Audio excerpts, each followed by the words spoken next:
Hi, thanks for joining. Please make sure you subscribe to follow us on all the various platforms here on the podcast, as well as on YouTube.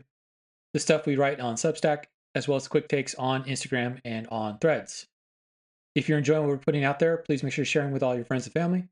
And if you have questions or comments about the stuff we're putting out there, please make sure you leave them in comments to us. We'd be more than happy to cover them in future talks. It's the hallmark of every great teacher, getting students to understand what they're trying to teach them, increasing the curiosity the students have. But the problem comes into play. What happens when we start to oversimplify what we're trying to teach? What's the problem with oversimplification? Is it the cause for misinformation that's out there? Is it the cause for the pandemic of misinformation that we're trying to counter? Well, let's talk about that. Warning. The following presentation contains information that might contradict what you have previously heard, or believed to be true, about how the human body works, and contains material that is not suitable for closed-minded individuals. Enjoy.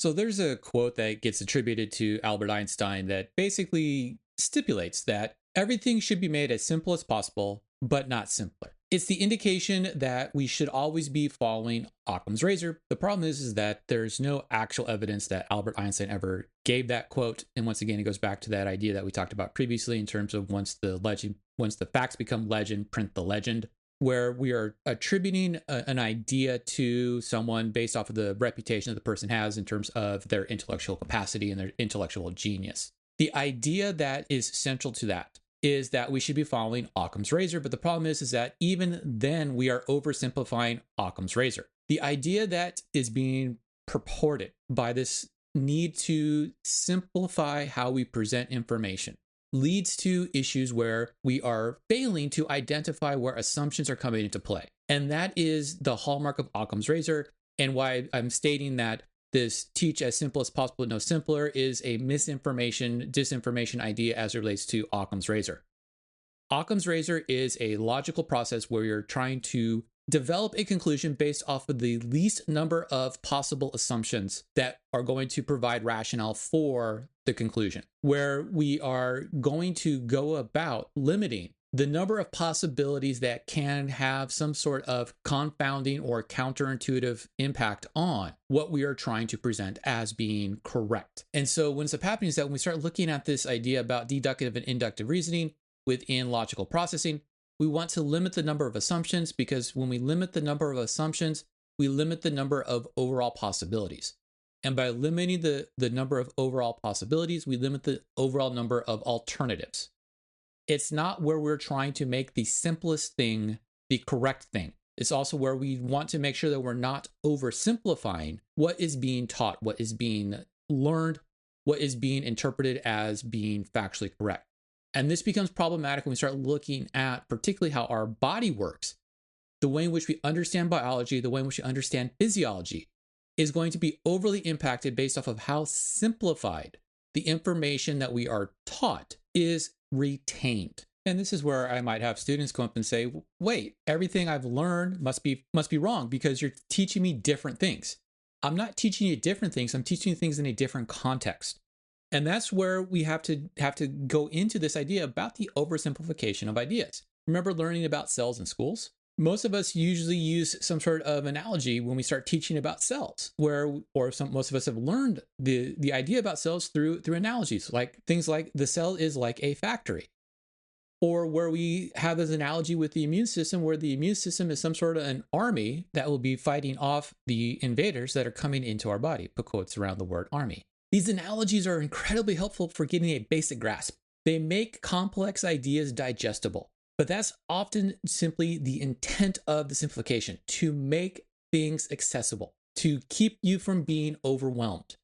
But it misses the context of what the thing happens to be, what actually is the cell, what actually is the immune system, what actually is this one factor within our body, within our biology, within our physiology, and what is it doing for us? And that's the rub.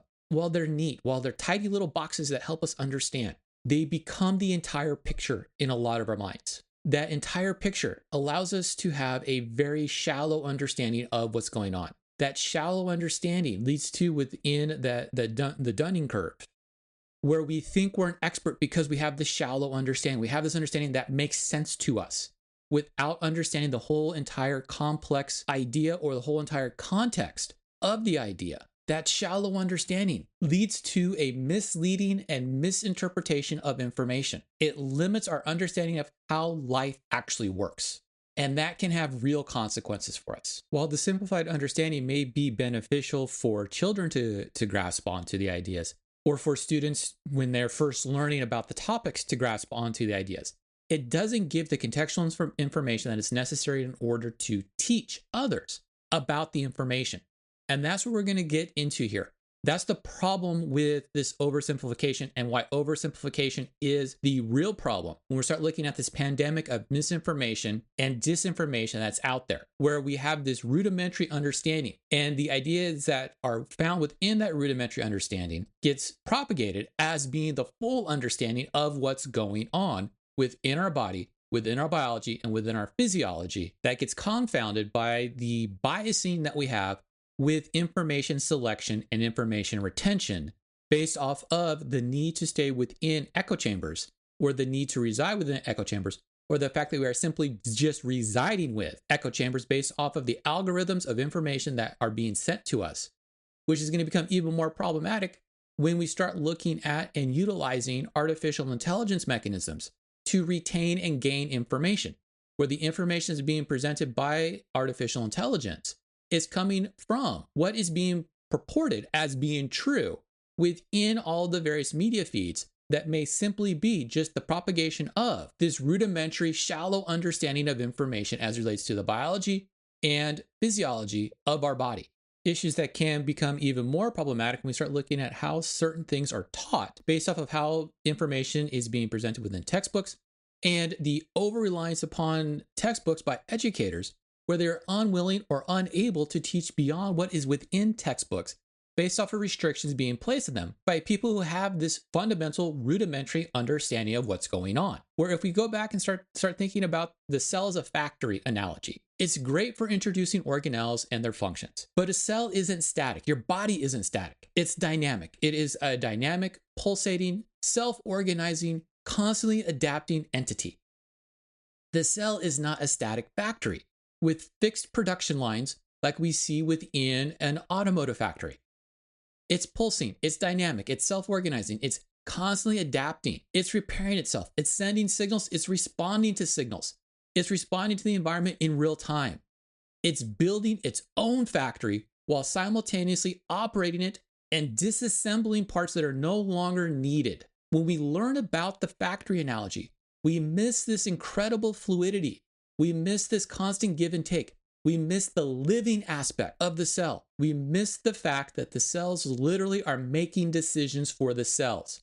And the way in which cells make decisions for the cells is going to impact all of the other cells around it, all of the tissues that are around it, all of the organs that are made up of these cells and tissues.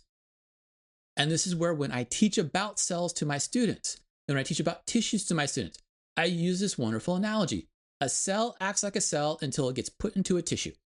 A tissue acts like a tissue until it gets put into an organ. An organ acts like an organ until it gets put into an organ system. And an organ system acts like an organ system until it gets put into the body. And that's where we have to start looking at human physiology. We're often taught about systems in isolation. The circulatory system, the respiratory system, the digestive system, the reproductive system. Each with its clear inputs and outputs. Each with its clear function. And yes, that's how we categorize them. That's how we study them. But that's not how the body works. In reality, these systems are deeply integrated and interconnected. And without understanding that, we miss out on the complexity of the body. And we miss out on the complexity of the body. We misunderstand and we misinterpret what's taking place within our body and how our body is responding to all of the stresses and all of the stimuluses that we happen to have. This is also where we can get that misinformation, disinformation come into play, where I know that this system does this, and since this system does this, this must be that cause for this problem. Something that we see a lot of with this over-reliance upon insulin being an issue in terms of diabetic conditions, and glucose being an issue in terms of diabetic conditions, without understanding all of the interplay that's taking place between the tissues and the cells, the hormones and the metabolites That's going to lead to the disease conditions that we look at when we start looking at diabetic conditions, non-communicable disease conditions, issues that are associated with obesity, but is not caused by obesity, associated with overfatness, but is not necessarily caused by overfatness, where we look at stuff in isolation. And because we look at stuff in isolation, we must think that it functions in isolation without understanding that it's functioning in integration.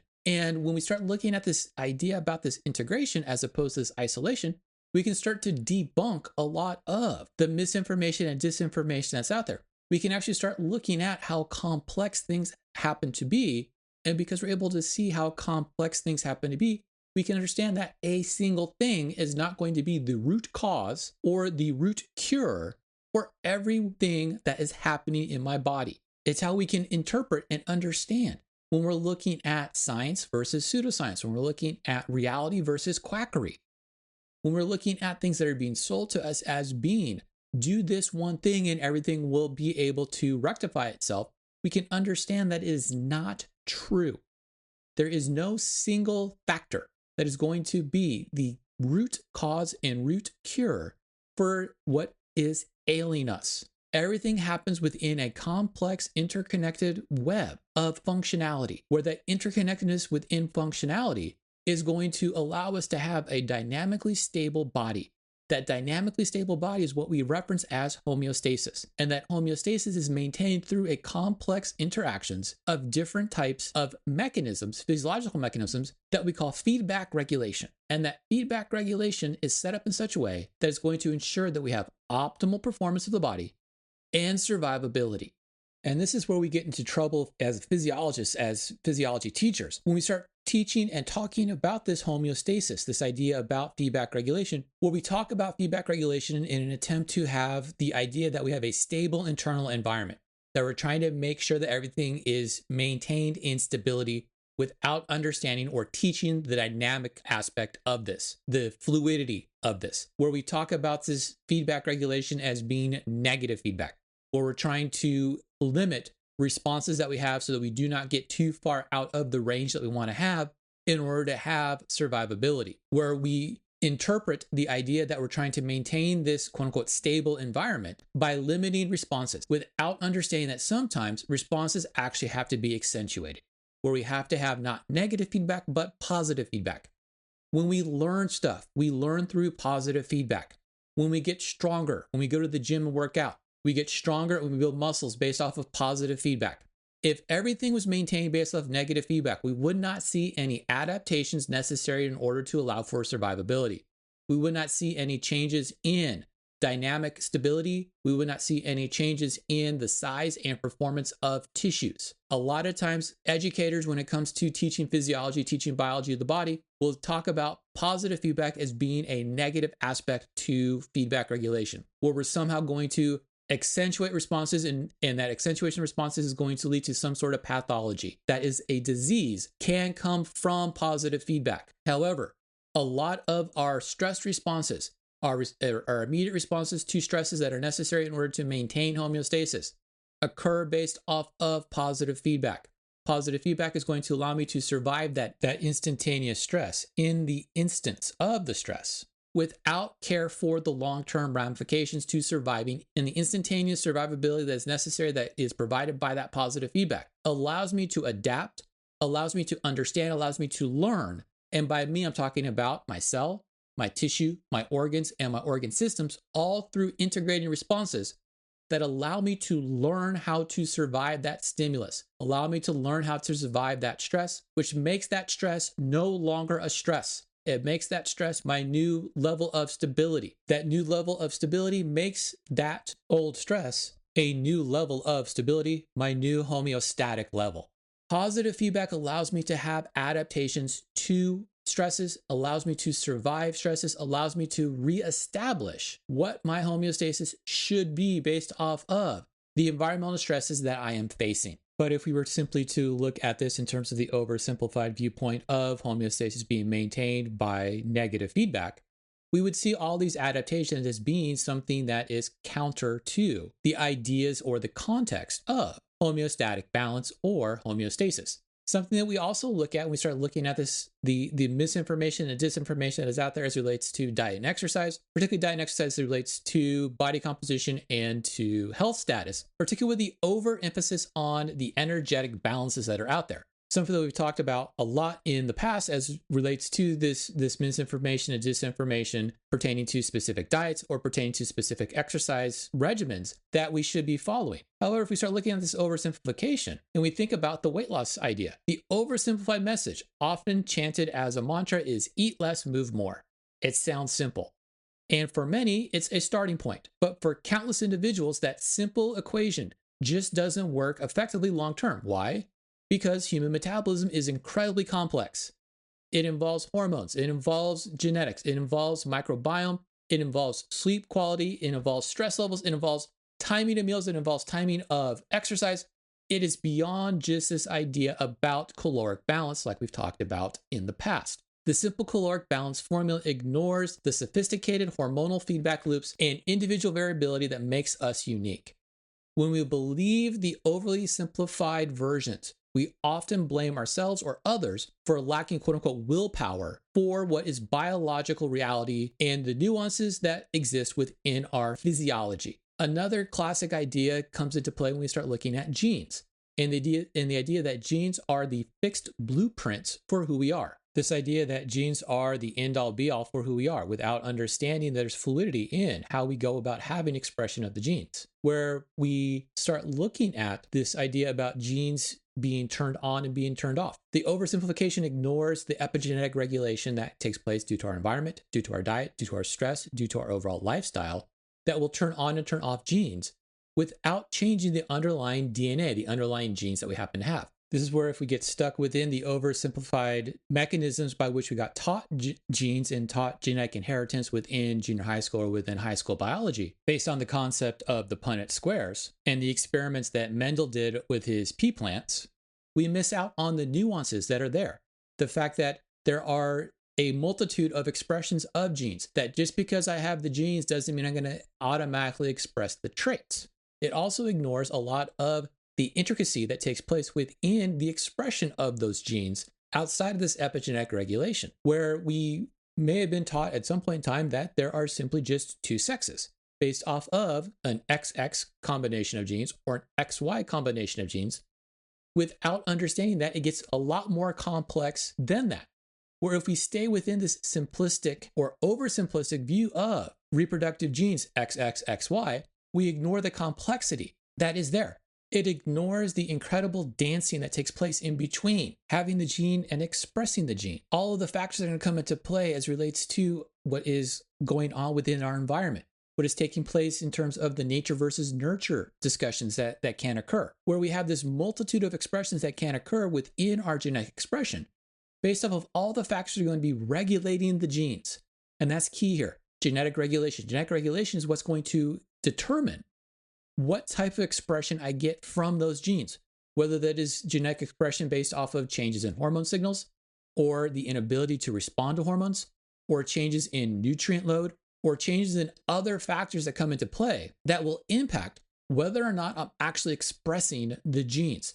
This is where we have this deterministic viewpoint about genes that are not actually true, where just because I have the gene or just because I have a predisposition to something because I have the gene, doesn't mean I'm going to express it. That's what we talk about, having a predisposition to having a disease because of the gene, not having the disease because you have the gene. But once again, if I'm simply looking at this in terms of this oversimplified view, I'm not going to see that nuance between those 2 points, where I'm going to say, oh, if you have the gene, then you must have the trait. You must express the trait, without understanding that there's a whole host of factors that are going to be integrating with each other that's going to lead to the expression of that trait. So we know oversimplification is a problem, but why do we do it? Why do educators, textbooks, and social media or media feeds where we're communicating about science, communicating about health, communicating about the human body, use a simplified or oversimplified viewpoint? Some of it has to deal with the expertise of the individuals that are speaking,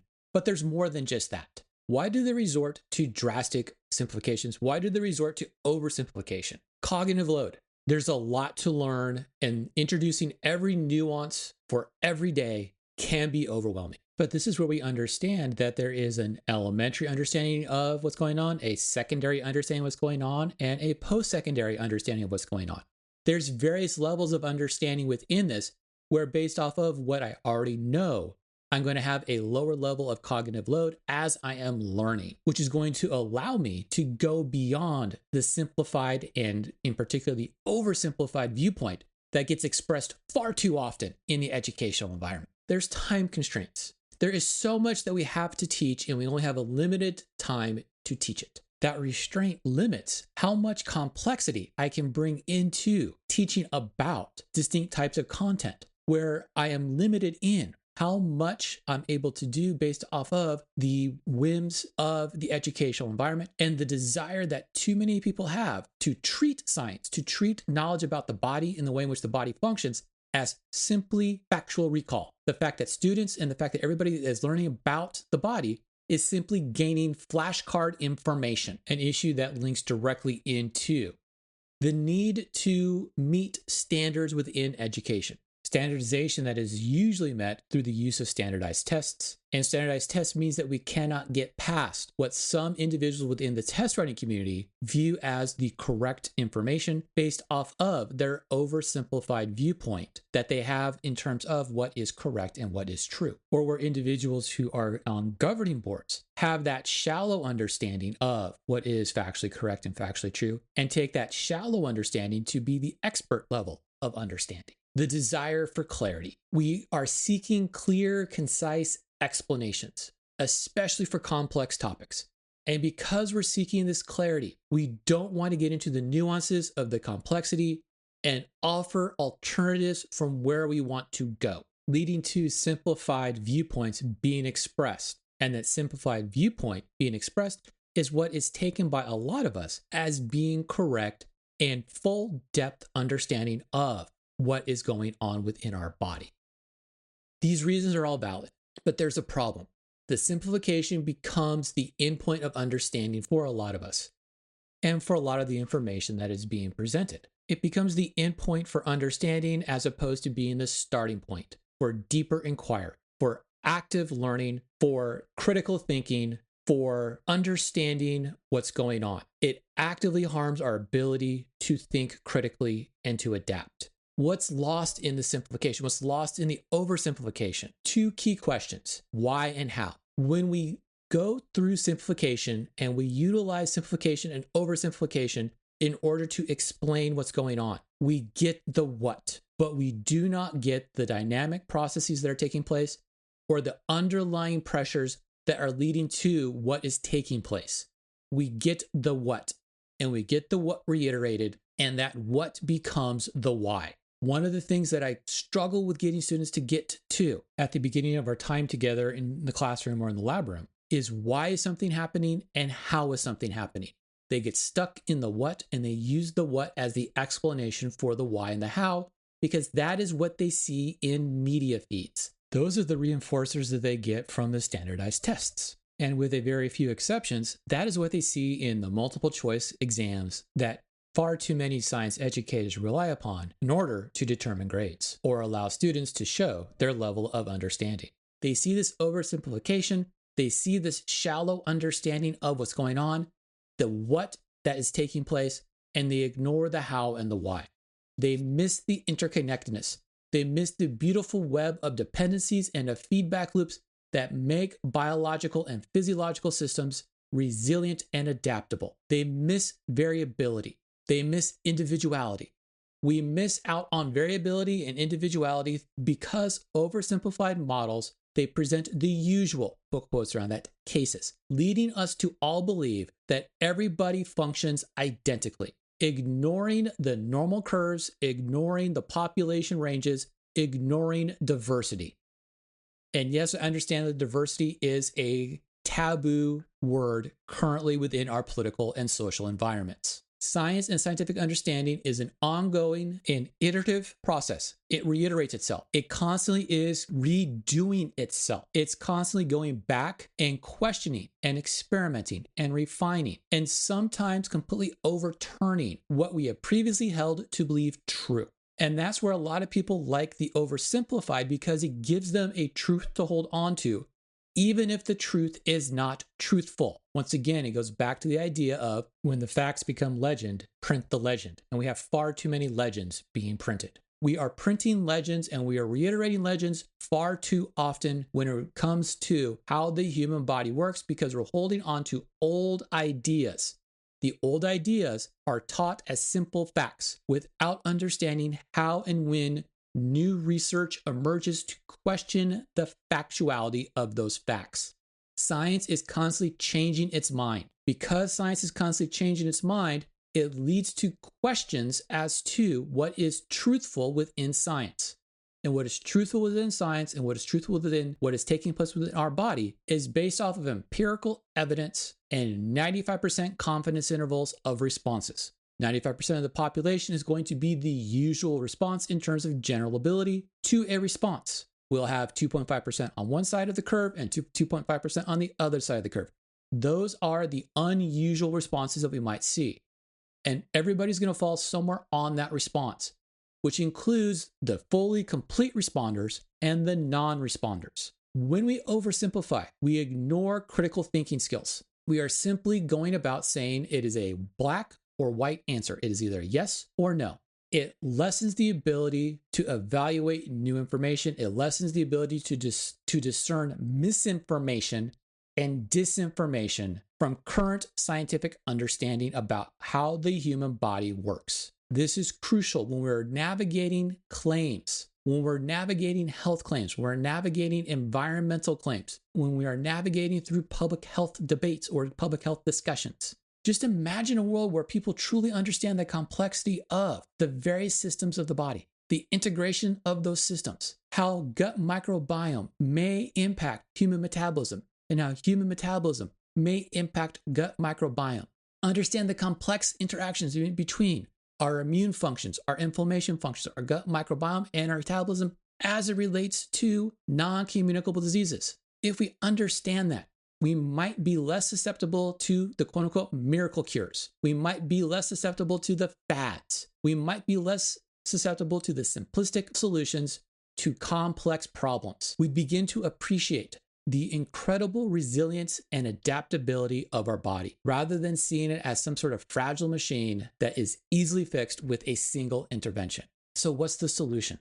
We can't just throw students into the deep end. We can't just automatically start life science by doing molecular biology on day one of first grade, but we can do better. We have to start by acknowledging the complexity very early on. We have to approach this by using analogies, but always qualify them. This is a useful way to think about it, but in reality, it is much more intricate. We have to embrace that it's complicated. We have to normalize the idea that science doesn't have simple, definitive answers. And by acknowledging that, we become empowering to critical think. We do not become frustrated. We have to teach the process. We have to focus on the how we know within the science, not just what we know. We have to go through and discuss experimental designs, data interpretation, and evaluation of scientific ideas. And we have to do it very early in the educational process. Within that, we have to do stepwise integration of scientific inquiry and scientific understanding, where yes, we may start with an oversimplified view in first, second, third grade, but we go beyond that oversimplified view as we get into junior high school and into high school. We have to highlight interconnectedness. We have to draw explicit links between things that seem separate. We have to emphasize variability. We have to emphasize the fact that there is a normal curve with everything.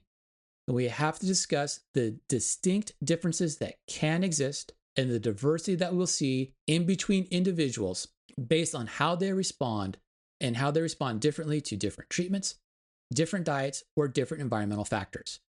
All of this will allow us to foster curiosity and foster questions. The two questions that I want to be asked on a daily basis, and the two questions that I ask myself on a daily basis, is why is this occurring and how is this occurring? If we allow for asking whys and hows and get out of the what is taking place, we challenge the oversimplification and we challenge the simplified explanations. If you are going to social media feeds and you're going to podcasts and you're going to YouTubes and everybody's telling you this is what you need to do, but no one is able to tell you why you are doing this, they are oversimplifying what is taking place, and you are at higher risk to getting misinformation and disinformation. Biology and physiology is not just a collection of facts. Science is not just a collection of facts. It's a dynamic understanding of the body. It's the dynamic understanding of life. It allows us to have dynamic adaptations. It allows us to see the interconnectedness between all of the cells, all of the tissues, all of the organs, and all of the organ systems of the body. By moving beyond the bullet points, by moving beyond the simplistic analogies, we can teach more accurate science. We can understand more accurately how the human body works. We're able to cultivate critical thinkers. We're able to understand ourselves, our health, and be able to get past the misinformation and disinformation that is out there. So the next time you encounter a seemingly simple explanation for some phenomenon, pause, ask yourself, what might be missing here? What is the underlying complexity that is being skipped? How do the responses that they're talking about interact with other responses that I have learned about? Thanks for listening. Hope you got a bit out of the conversation that we had as relates to the misinformation and disinformation that's out there and the need to move beyond the oversimplified viewpoint and how oversimplification can be the cause for the pandemic of misinformation and disinformation that we are currently combating. If you're enjoying what we're putting out there, please make sure you give us that 5-star rating, that big thumbs up. Let us know that we're doing a good job. Please leave comments about topics you wish us to cover in future discussions. Please make sure you're sharing with all your friends and family. Please follow us here on the podcast as well as on the YouTube channel. Follow the written stuff in Substack as well as the quick takes that we post to Instagram and to Threads. Stay tuned for future discussions on how the human body works and how we go about living a healthier lifestyle.